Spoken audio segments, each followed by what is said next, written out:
Top seed in the East is ousted in the second round, and the Indiana Pacers heading to the Eastern Conference Finals for the second year in a row, the first time since 2014. Welcome to Playoff Central Live. I'm Chris Miles. That is the champion Steve Smith. That is the two-time champion and Hall of Famer Isaiah Thomas. And here's the thing. When I look at this game and you go, okay, when did it go wrong for the Cavs? They were up by 19 in that first half. It's when Tyrese Halliburton said, oh, I'm so hot I can heat the sun up, Smitty.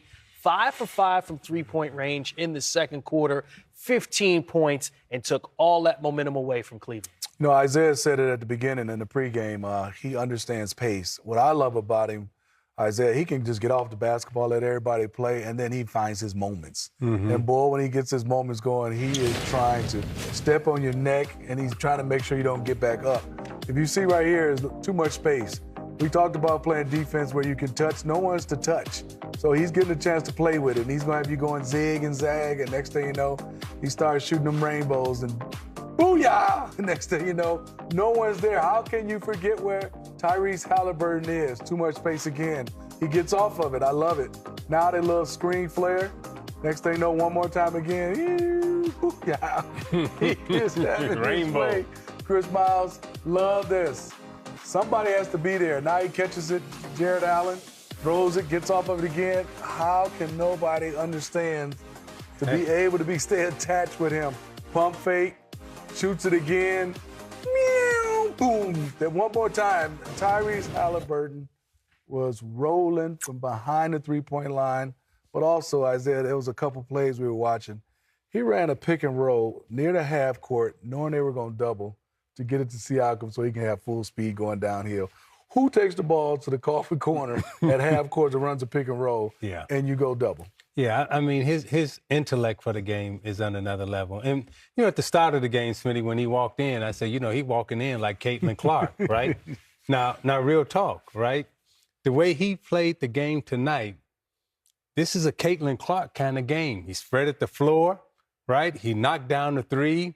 He kept the pace. And not only did he keep the pace, he controlled tempo. He got everybody involved. I mean, you know, he had the floor spread out. You know, he's shooting it from way out there. And then he get a big man on him. He doing his thing. But again, the way I say this, you know, in all sincerity, you know, we all steal from each other in terms of when we play against each other, when we watch somebody play, right? I tried to do the Smitty. I wasn't as good with it as he is, right? But at the same time, I think Halliburton watching Caitlin and their relationship, you know, being fans of each other, I see a lot of her game in his game right now. You know, Zeke, I know that a lot of times when it comes to closeout games on the road, I look at this series and the Cavs lost 3 straight home playoff games to the Pacers. They lost both home regular season games against the Pacers. How difficult is it to be down by 19, to be on the road in a closeout game when you're up 3-1 in the series? And what does that tell us about this Pacers team? Well, I'm going to say something about the Cavaliers team first, right? You know, I don't know who saw the first Jaws movie, but I did when the man said, hey, we need a bigger boat. You know? Because the way the Pacers came in, they came in like Jaws tonight. They came in like sharks. Cleveland got out to a nice sizable lead. But then all of a sudden, as Smitty said, Halliburton just swole up and was like, hey, okay, I'm going to be big out here. I'm going to play good. I'm going to move it around and do everything. And the way the Pacers responded, you know, this is real stuff. Their toughness and their grit is real. All right, let's hear from the leader of that group, Tyrese Halliburton, gold medal winner. Tyrese Halliburton with Jerry Greenberg. Well, Tyrese, congratulations. Back-to-back trips to the Eastern Conference Finals, and you do it this year by knocking off the top seed in the East. How'd you do this one? Man, just I think the buy-in from this group, man. Our front office, after last year, decided to keep this group together. We had a lot of confidence in what we did last year, even though a lot of people didn't. And we just stayed with it, man. We're just really taking steps on the defensive end. Our offense is what it is, but taking steps on that side of the floor, and that's changing things for us. And man, it's a special run right now. You and I were talking before the game. Your offensive numbers haven't been tremendous in this series. You made more threes in this game than you did in the first 4 games combined. Yeah. What did you do differently tonight, knowing that Cleveland was keying on you the entire time? Yeah, I mean, they tried to, guard me more straight up versus the full court deny I've seen all series. So that's the game of basketball, man. It's like chess. I never played chess, but I play Catan, so maybe it's like Catan, the board game. Yes, sir, baby. And, man, just going with it, making adjustments on the fly. So you had a long embrace with Tristan Thompson and Donovan Mitchell. What was it like battling against this team for 5 games? Yeah, man, it's special. It's special, man. Donovan's a hell of a player. That group is a really special group. They've had a hell of a year. Me and Tristan got traded here together, so it's like my big brother. And, man, just had a lot of fun competing against those guys. Coach Atkinson is an amazing basketball mind. The adjustments he made all series were amazing. And, we just stayed with it, made plays when we needed to, and, it's a big win.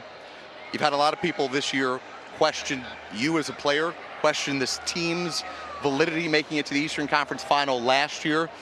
What does it say now about this team and about you? And what does it say to all the critics now that you guys are back right where you were last year? Yeah, I mean, I know who I am. We know who we are. Not worried about outside noise, but it's a big win, a special win. We're not done yet. We got another series here coming up, and we got to be prepared. Our goal wasn't to get back to the Eastern Conference Finals. Our goal is to win a championship. And nobody has to believe that as long as we do in the locker room and all the people cheering for us. So we just stay with it, man, keep playing Pacer basketball, and live with the results. Congratulations, Tyrese. Coming into this game, Donovan was questionable, a game-time decision, averaged 34 points per game in this series. That's including a 12-point game that he had last time out when he got that ankle injury. Zeke, what did you make of the way that Donovan played with that injury? 35 points, 21 free throw attempts, and the effort that he gave tonight. I thought he gave a great effort, an amazing effort in the losing cause, knowing that, the ankle injury that he was playing with, and just, his toughness, even though he didn't shoot the ball as well as he wanted to, but he found other ways to score by getting to the foul line and, making sure that he was involved in the game and he just wasn't out there as a statue. I thought he gave everything that he could as a player tonight on the offensive end, and gritty performance by him. Smitty, down the stretch, we've talked so much about Evan Mobley and his development. 24 and 11, 8 for 12 from the field, had his presence felt as well. He did. I didn't think he put his imprint on his game from the beginning to be able to set the tone. I thought at times he played in spurts, but they're going to need him to be dominant. If he's going to be Defensive Player of the Year, I got to dominate the offensive end and the defensive end, but at least one of them. I thought he played okay. I thought he played good at times. But I thought this entire Cleveland team, Zeke said it almost like they were always playing catch-up. And just like in a boxing match, they got hit, then they hit back. They never hit first.